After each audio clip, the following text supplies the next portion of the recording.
Inilah rekaman detik-detik radar milik Ukraina dihantam drone Lancet Rusia. Rekamannya ramai beredar di Telegram pada Jumat 16 Desember 2022. Dalam keterangan unggahan disebutkan P-18 Terek radar serba 2 koordinat seluler Ukraina hancur dan hilang setelah dihantam Lancet 3 Rusia. Radar tersebut tampak bekerja di bawah kepulan asap.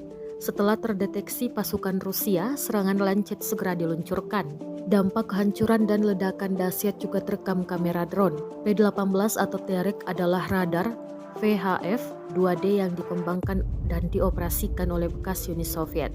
Selain itu, Rusia juga dikabarkan menggempur fasilitas energi di seluruh Ukraina dengan lusinan serangan rudal pada Jumat 16 Desember 2022.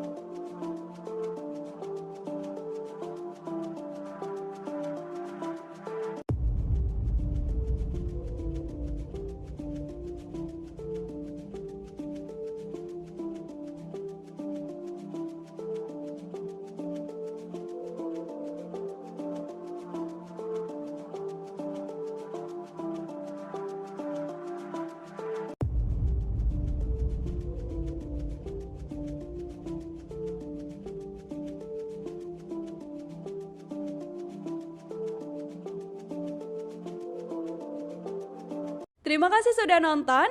Jangan lupa like, subscribe, dan share ya.